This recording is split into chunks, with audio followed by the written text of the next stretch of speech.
Concise material. हाँ, यहाँ तक शेयर हो गई स्क्रीन।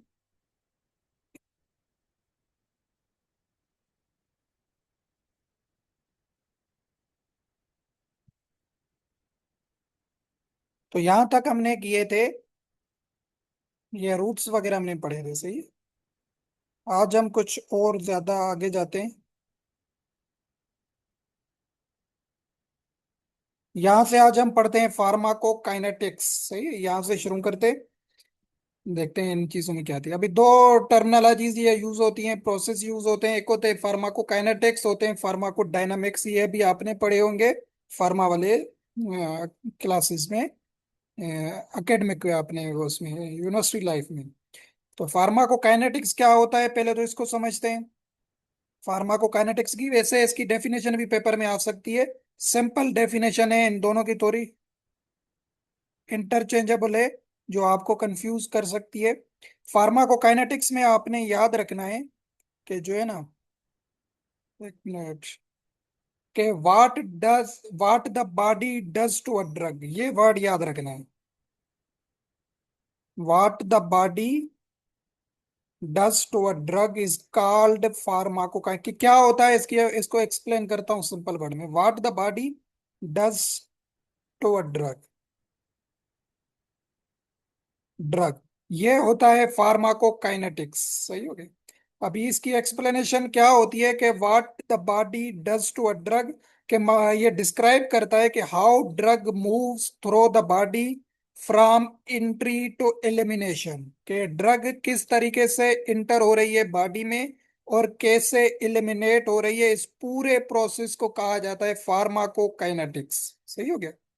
आपने ये वर्ड याद रखना है जो मैंने लिखा हुआ है, what the body does to a drug, जब भी आ जाए तो आपको क्लियर हो जाए कि ये फार्माकोकाइनेटिक्स की बात हो रही है।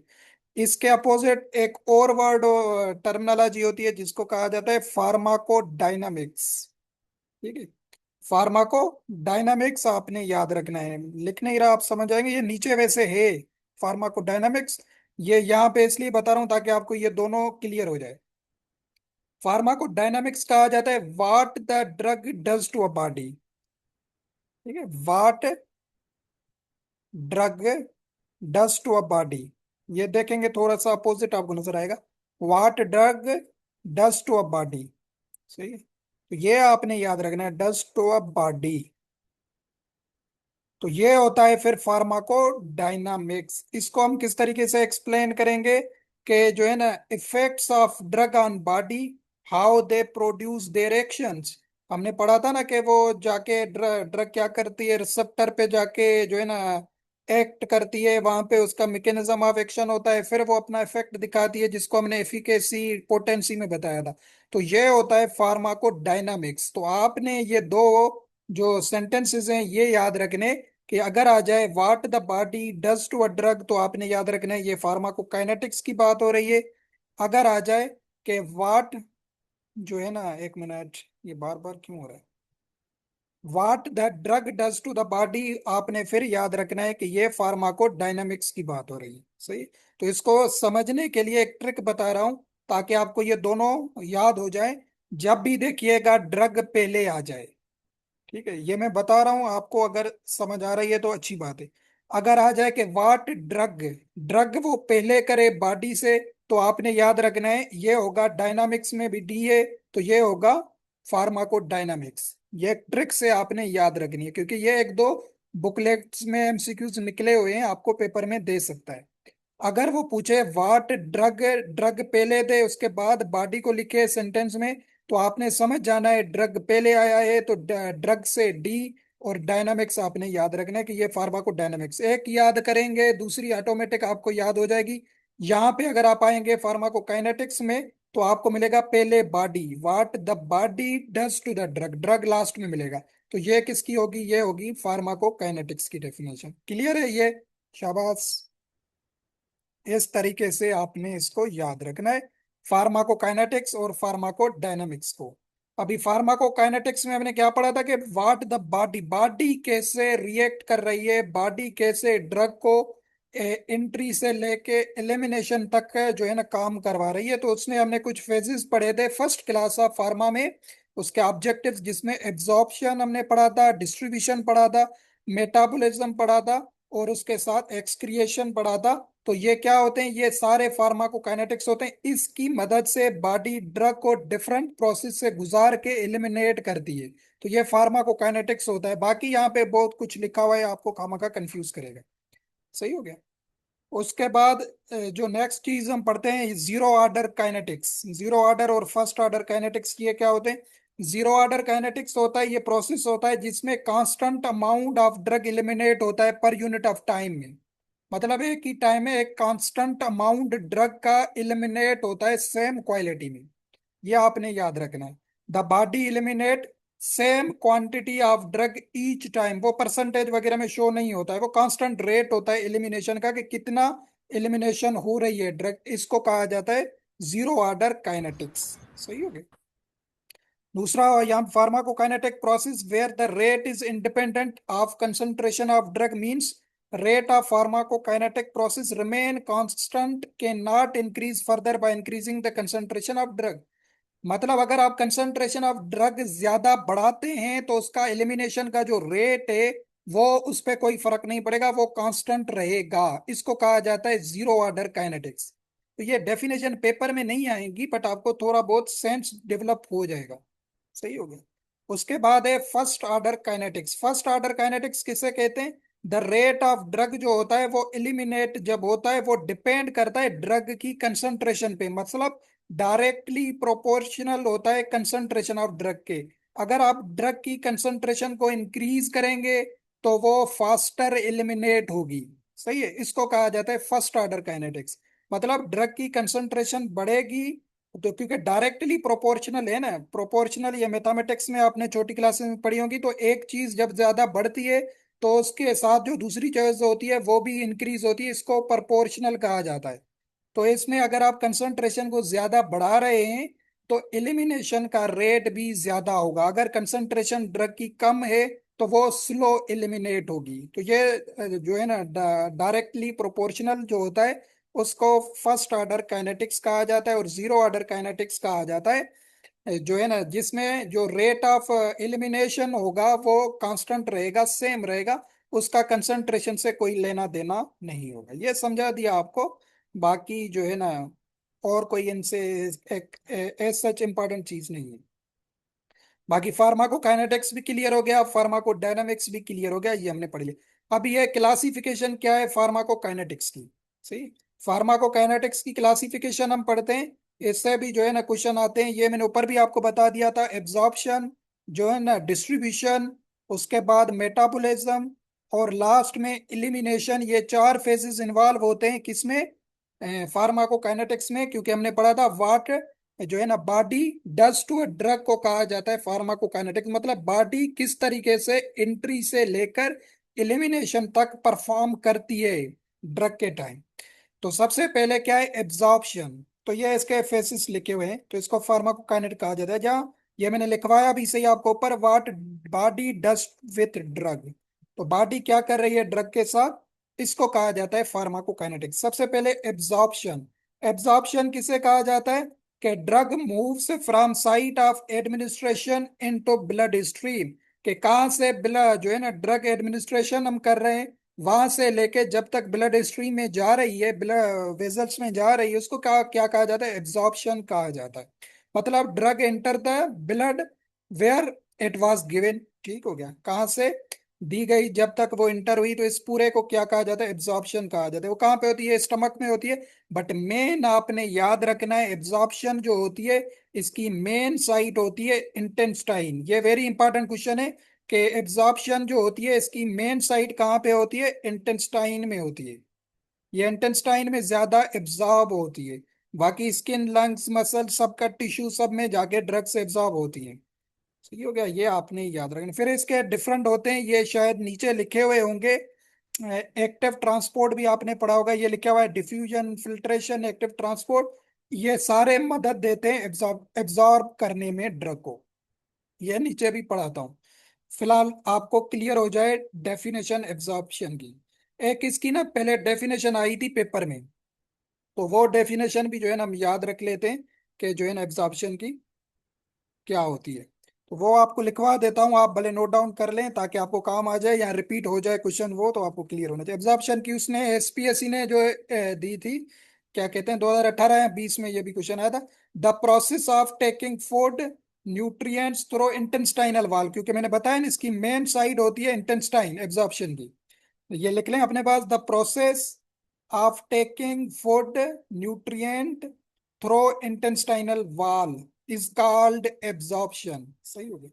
The process of taking food जो है ना food nutrients through intestinal wall is called absorption. मतलब आफ्टर डाइजेशन जो न्यूट्रिएंट्स होते हैं जैसे ग्लूकोज से, अमाइनो एसिड है, फैट्स हैं, वो जो है ना जो है ना are taken from intestine into blood, तो इस पूरे प्रोसेस को एब्जॉर्प्शन कहा जाता है। सही हो गया। ये जर्नल इसकी डेफिनेशन है, बाकी हम जो है ना इसको फार्मा के अकॉर्डिंग कर रहे हैं। तो आपने याद रखना है स्टमक में भी होती है, इंटेस्टाइन में भी होती है, स्किन में भी होती है, हर जगह होती है, बट इसकी मेन साइड जो मैंने आपको बताया वो इंटेस्टाइन में होती है। उसके बाद इसके हम जो है ना यहाँ पे क्या क्या चीजें लिखी हुई हैं, इसकी movement of drug from administration into blood circulation, इसको क्या कहा जाता है, एब्जॉर्प्शन कहा जाता है। ठीक हो गया। इसमें ना हम दो ट्रांसपोर्ट पढ़ते हैं एब्जॉर्प्शन में, वो भी क्लियर कर लेते हैं ताकि आपको परेशानी ना हो। एक होता है एक्टिव ट्रांसपोर्ट, दूसरा होता है पैसिव ट्रांसपोर्ट। ठीक है, passive transport and active transport, ये यहाँ पे ही बता देता हूँ, नीचे भी आएगा बट आपको यहाँ पे क्लियर होना चाहिए। पैसिव डिफ्यूजन यहाँ से कहा जाता है या पैसिव ट्रांसपोर्ट भी कहा जाता है। इसमें क्या होता है कि ड्रग जो है वो मूव करती है high concentration to low concentration, ये वर्ड आपने याद रखना है। हाई कंसंट्रेशन तो लो कंसंट्रेशन, इसको कहा जाता है पैसिव ट्रांसपोर्ट। हाई से लो में जाती है। और यहाँ पे आपने एक और चीज याद रखनी है कि यहाँ पे ये एनर्जी को यूज नहीं करता, without using energy.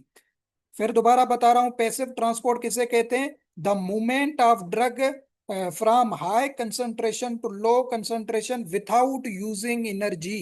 Energy use इसमें नहीं होती। मतलब ड्रग जो है ना प्रेजेंट होती है हाई कंसंट्रेशन, हमने मेन साइड आपको बताई इंटेस्टाइन में, वहां से सेल मेम्ब्रेन से बैरियर को क्रॉस करके जो है ना लोअर कंसंट्रेशन जैसे ब्लड वगैरह है वहां तक पहुंचती है। तो ये पैसिव ट्रांसपोर्ट होता है इसका। ठीक है, तो इसमें एनर्जी वगैरह की नीड नहीं पड़ती है। जो लिपिड सॉल्युबल या फैट सॉल्युबल ड्रग्स होती हैं उसके लिए ये यूज की जाती है। ये इसकी डेफिनेशन आपको पता हो, ये आपने सुने भी होंगे। दूसरा होता है एक्टिव ट्रांसपोर्ट। सही है। दूसरा होता है एक्टिव ट्रांसपोर्ट। एक्टिव ट्रांसपोर्ट ये इसके अपोजिट होता है कि जो ड्रग होती है वो मूव करती है low concentration to high concentration, low से हाई में जाएगी। ठीक है।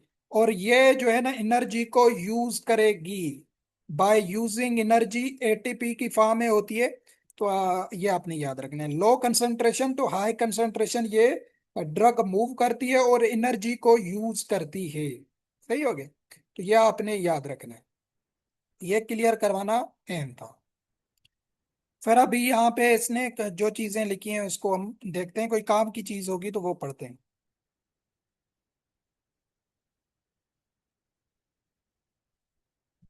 लिपिड एब्जॉर्प्शन किसकी अच्छी होती है, जो लिपिड सॉल्युबल, जो आपको बताया था लाइपोफिलिक ड्रग, हमने वहां पे फर्स्ट क्लासेस में या कैप्सूल वाले चैप्टर में पढ़ी थी। एक होती है हाइड्रोफिलिक, दूसरी होती है लाइपोफिलिक। जो लिपिड सॉल्युबल होती हैं वो एब्जॉर्ब जल्दी हो जाती है, ये आपने याद रखना है। ये इसकी प्रॉपर्टीज है।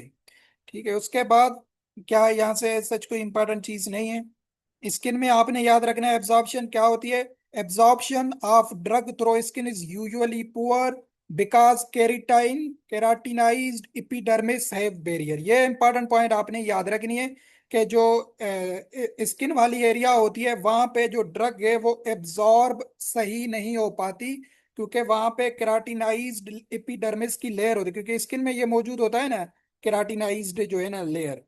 एपिडर्मिस ये आउटर लेयर होता है, keratinised epidermis outer layer of skin को कहा जाता है। केराटिनाइज प्रोटीन होता है वैसे वहां पे मौजूद होता है, तो वो जो मौजूद होता है वो स्ट्रांग बैरियर होता है, इसलिए वहां पे जो एब्जॉर्प्शन है या ड्रग की जो एब्जॉर्ब हो रही है वो नहीं हो पाएगी, पुअर होती है, इतनी अच्छी नहीं होती है। तो ये क्वेश्चन आ सकता है कि ड्रग कहाँ पे एब्जॉर्ब सही नहीं हो पाती, तो आपको क्लियर होना चाहिए कि स्किन में सही नहीं हो पाती, वजह क्या है कि केराटिनाइज्ड एपिडर्मिस वहां पे बैरियर का काम करता है।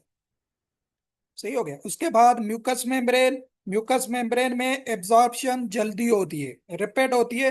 ठीक है, वो थिन होता है, हाई वस्कुलर होता है। ये oral cavity, nasal mucosa, rectum वगैरह जहाँ से म्यूकस प्रोड्यूस होता है, क्योंकि वहां पे रिच ब्लड सप्लाई होता है, तो वहां पे एब्जॉर्प्शन ज्यादा होती है। सही हो गया। ये इंपॉर्टेंट नहीं है, ये स्किन वाली आपको पता हो, ताकि ये क्वेश्चन इसके में आ सकता है। पल्मोनरी साइड में भी एब्जॉर्प्शन अच्छी होती है, ये लंग्स की बात कर रहा है। ठीक है, वहां पे भी रिच ब्लड सप्लाई होता है, गैसेस वगैरह प्रोड्यूस होती हैं। तो वहां पे भी जैसे यहाँ इनहेलेशन, इनहेलेंट एनेस्थीसिया वगैरह होती हैं, तो वो भी ज्यादा असर दिखाती हैं, तो वहां पे भी एब्जॉर्प्शन अच्छी होती है। यहाँ से आपने याद रखनी है एब्जॉर्प्शन से, कि स्किन में अच्छी नहीं होती है एब्जॉर्प्शन। ये एमसीक्यूज आ सकता है वैसे, आपको रेडी रहना पड़ेगा इसके लिए। ठीक। उसके बाद क्या होता है, दूसरा पॉइंट क्या होती है फार्माकोकाइनेटिक्स में, डिस्ट्रीब्यूशन। डिस्ट्रीब्यूशन क्या होता है कि ड्रग इज ट्रांसपोर्ट रेट, अभी ब्लड स्ट्रीम तक एब्जॉर्ब हो गई। अब क्या होगा, ड्रग जो है वो डिफरेंट टिश्यूज एंड ऑर्गन्स में ट्रांसपोर्ट होगी।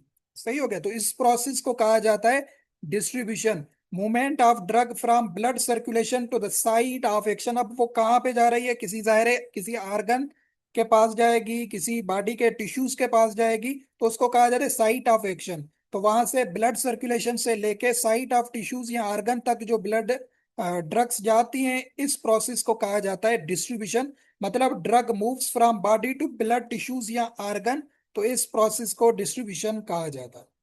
ठीक है। मतलब ड्रग ब्लड स्ट्रीम में एंटर हुई, एब्जॉर्ब हुई, उसके बाद उसने पूरी ब्लड में सर्कुलेशन कर दी।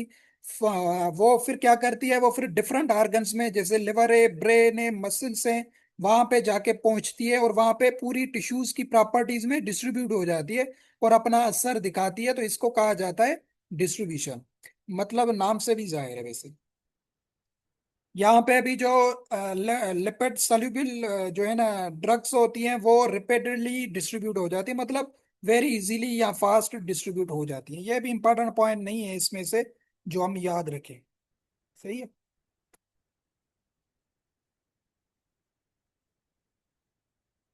यहाँ से कोई ऐसा इंपॉर्टेंट चीज नहीं है।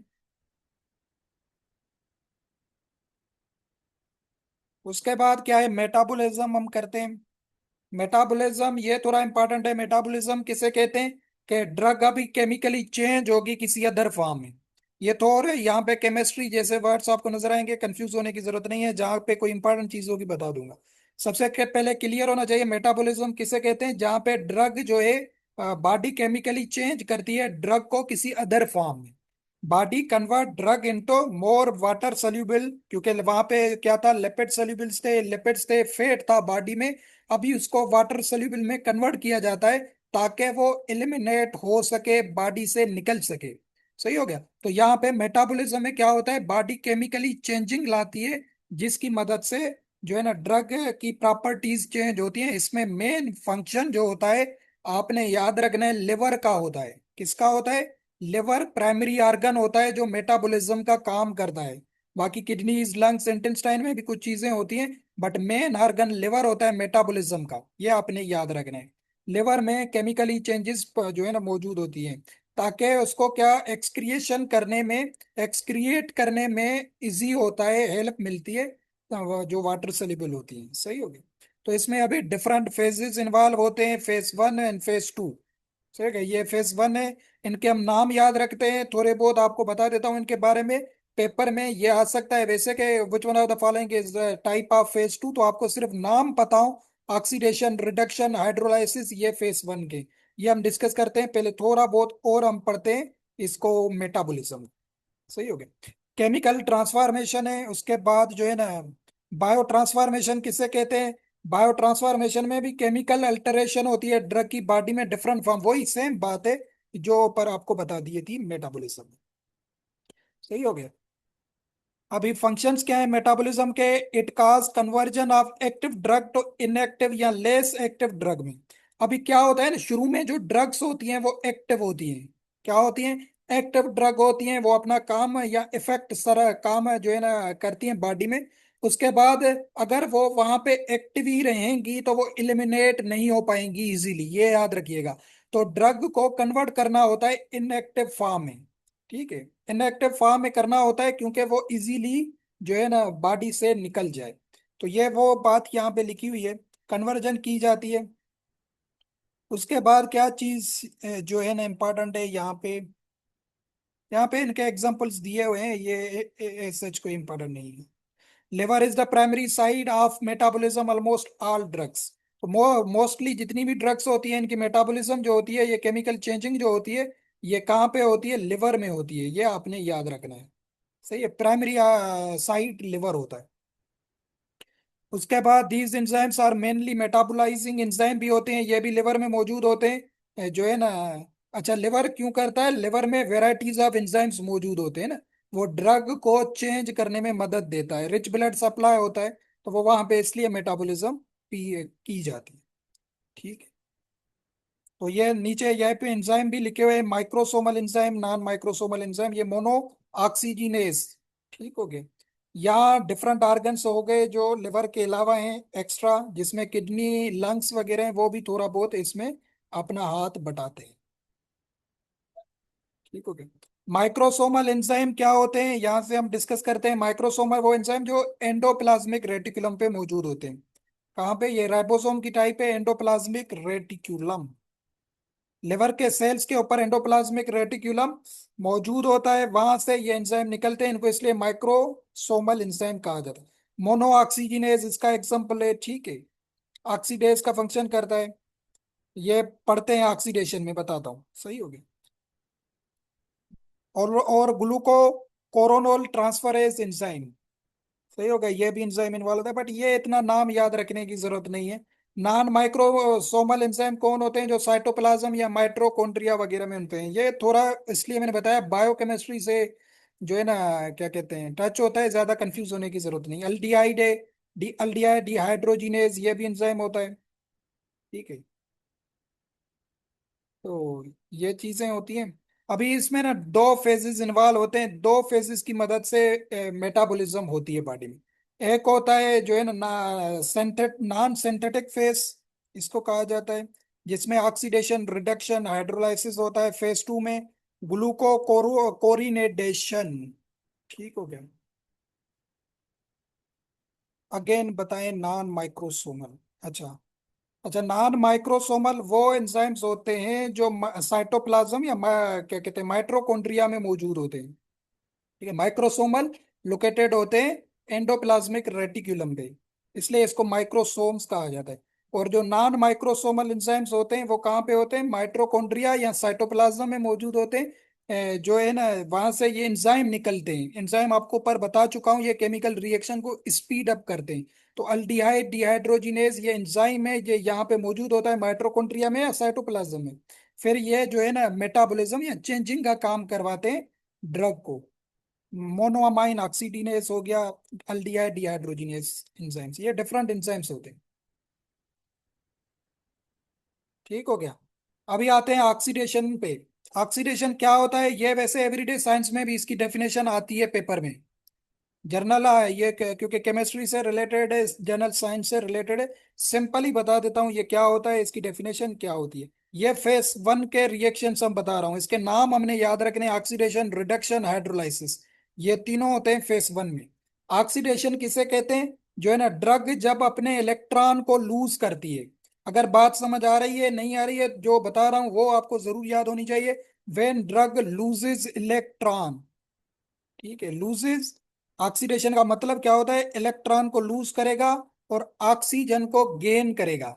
ये दो वर्ड आपने याद रखनी, loses electron and gain oxygen.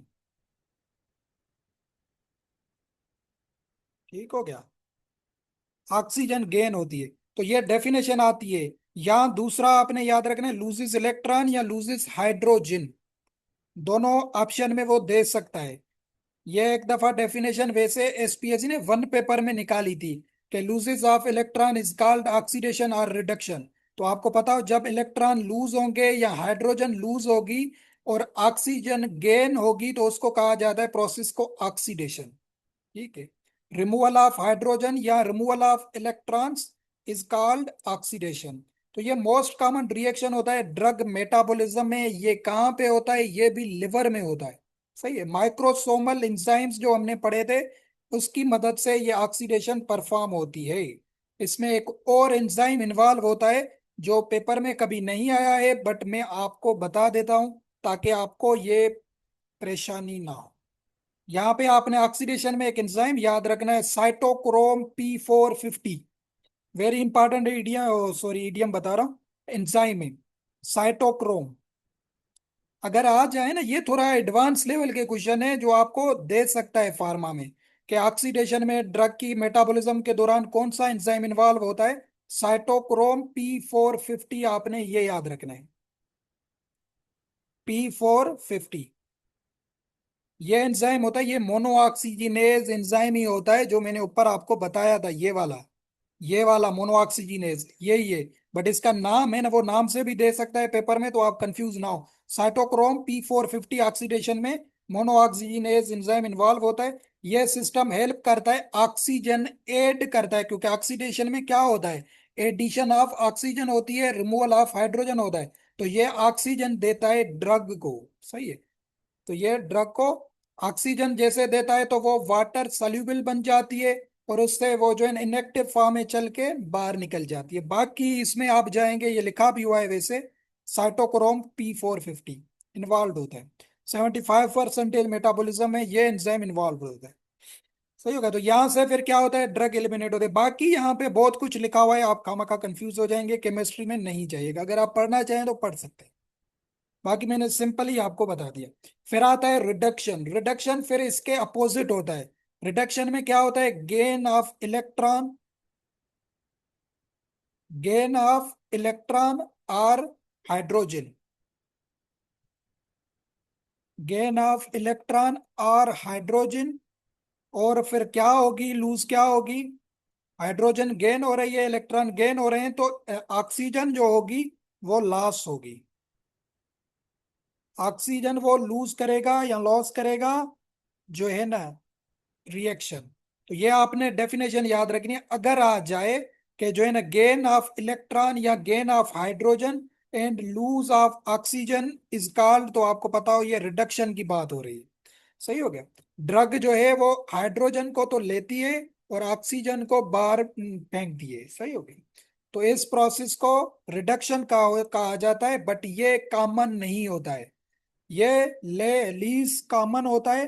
Least common होता है, मेन जो होता है ऑक्सीडेशन होता है। ये इतना इंपॉर्टेंट नहीं होता है, बट स्टिल इंपॉर्टेंट है, क्योंकि जो है ना, काम तो करता है ना मेटाबॉलिज्म।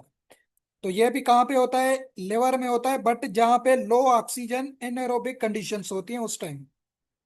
इसमें दोनों ही एंजाइम्स एक्टिवेट हो सकती हैं, माइक्रोसोमल या नॉन माइक्रोसोमल। तो इसमें ऐसा इंपॉर्टेंट नहीं है, रिएक्शन है, एडिशन हो रही है हाइड्रोजन की। सही हो गया। तो ये आपने याद रखना है। फिर आता है हाइड्रोलाइसिस। हाइड्रोलाइसिस किसे कहते हैं? जो है ना, ड्रग को ड्रग जो है ब्रोकन डाउन हो जाती है बाय एडिशन ऑफ वाटर। ठीक हो गया। एडिशन ऑफ वाटर है, मॉलिक्यूल्स ऑफ वाटर के जो है ना, ड्रग को ब्रेक कर देते हैं स्मॉलर पार्ट्स में, तो है ना, या स्प्लिट कर देते हैं। वैसे भी हाइड्रोलाइसिस का मतलब होता है तोड़ना। तो ड्रग को तोड़ देते हैं, ब्रेक डाउन कर देते हैं by the help of water. तो ये भी किस में होता है? लिवर में होता है। तो वहां पे जो प्लाज्मा है, इंटेस्टाइन टिश्यूज, वहां पे ये मौजूद होते हैं। यहाँ से भी कुछ एंजाइम्स रिलीज होते हैं जो केमिकली ब्रेक करते हैं, और जो है ना, वाटर की बॉन्ड यूज करके। तो ऐसा सच नहीं है, बस आपको इसके बारे में पता होना चाहिए। ऑक्सीडेशन इंपॉर्टेंट है, इसका मैंने आपको एंजाइम भी बता दिया, इसकी डेफिनेशन भी बता दी, और ये बता दिया कि ये किस तरीके से ये काम होता है।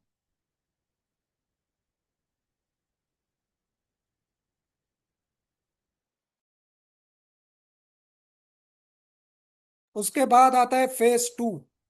ठीक हो गया। फेज 2 जो आता है, यहाँ पे लिखा हुआ है ग्लूक्यूरोनिडेशन। ग्लूक्यूरोनिडेशन ये नंबर 1 इसका प्रोसेस होता है। इसको कॉन्जुगेशन भी कहा जाता है। ठीक है, किसी अदर की हेल्प से ये मेटाबॉलिज्म यहाँ पे होती है।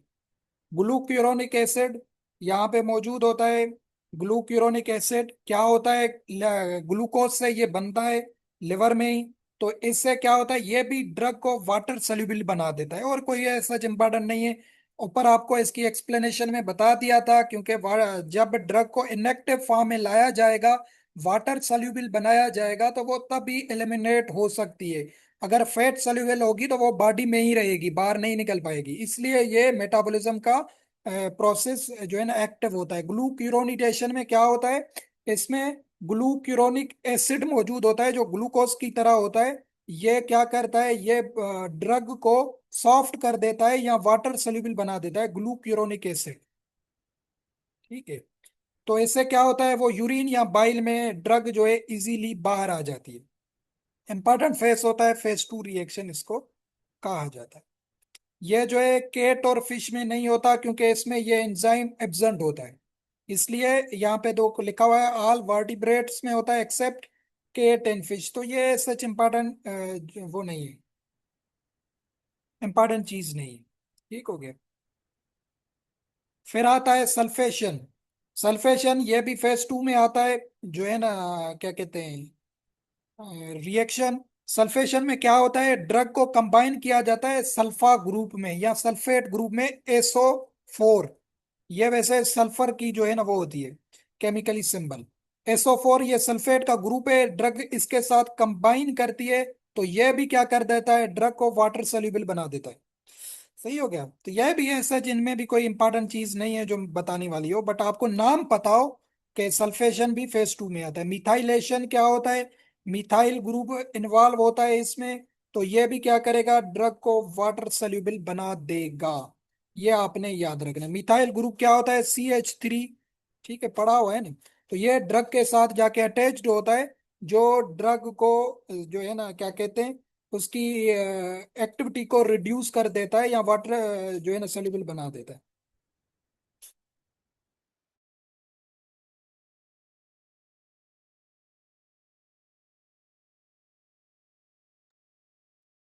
ठीक हो गया। उसके बाद क्या है, ग्लूटाथायोन। ये भी रिएक्शन इन्वॉल्व होता है, ये भी डिटॉक्सिफिकेशन का होता है ड्रग में। तो ये भी ऐसा इंपॉर्टेंट नहीं है। एसिटाइलेशन आपने याद रखना है। ये क्यों बता रहा हूँ, क्योंकि इसमें एक ड्रग का कंपाउंड मेंशन है, सल्फोनामाइड ड्रग्स। ठीक हो गया। सल्फोनामाइड ड्रग जो है, इनका प्राइमरी रूट ये होता है एसिटाइलेशन। तो ये एक MCQ आ सकता है यहाँ से। ठीक है, कि एसिटाइलेशन क्या होता है, ये एसिटाइल ग्रुप होता है, ये भी केमिस्ट्री की तरह ही है, कि ड्रग उनके साथ जाके अटैच्ड होती है और इनएक्टिव हो जाती है। तो इसमें भी वाटर सोल्यूबिलिटी ज्यादातर इंक्रीज नहीं होती है, बट इसमें डिफरेंट एंजाइम, एसिटाइल ट्रांसफरेज, ये वो एंजाइम होते हैं। ज्यादा केमिस्ट्री में जाने की जरूरत नहीं है। आपने याद रखना है सल्फोनामाइड ग्रुप। सही है, कि अगर पूछा जाए कि सल्फोनामाइड जो है ना क्या कहते हैं, कंपाउंड्स जो होते हैं वो कौन सा फेस यूज करते हैं, टाइप यूज करते हैं ड्यूरिंग मेटाबॉलिज्म, तो वो होती है एसिटाइलेशन। सही हो गया। एसिटाइलेशन के थ्रू ये जो है ना इनएक्टिव हो जाती है। सल्फोनामाइड इसका आपने एग्जांपल जस्ट याद रखना। फिर लास्ट में आता है ड्रग एक्सक्रिएशन। ड्रग एक्सक्रिएशन क्या होता है, कि ड्रग रिमूव कैसे हो रही है बॉडी से, एलिमिनेट कैसे हो रही है बॉडी से आफ्टर मेटाबॉलिज्म। मेटाबॉलिज्म में केमिकली चेंज हो के आई, अब भाई लास्ट में वो एलिमिनेट होगी। तो वो ड्रग जो मेटाबोलाइज थी, वो अभी जो है ना एक्सटर्नल इन्वायरमेंट में जाएगी, बाहर निकलेगी। तो रीनल एक्सक्रिएशन होती है। रीनल का मतलब होता है किडनीज। तो वो ड्रग्स को एलिमिनेट थ्रू यूरिन हो सकती है। ठीक है, यूरिन की थ्रू होता है, तो इसलिए इसको रीनल एक्सक्रिएशन कहा जाता है। उसके बाद आता है बाइलरी जो है ना एक्सक्रिएशन। बाइलरी में आपको पता है क्या, कि बाइल से ड्रग सीक्रेट होगी, एलिमिनेट होगी, या फीसिस के थ्रू होगी। सही हो गया। तो वो होती है बाइलरी। ठीक है, तो ये डिफरेंट इसके इन्वॉल्व होते हैं, क्या कहते हैं, बाइलरी हो गया, रीनल हो गया, पल्मनरी हो गया।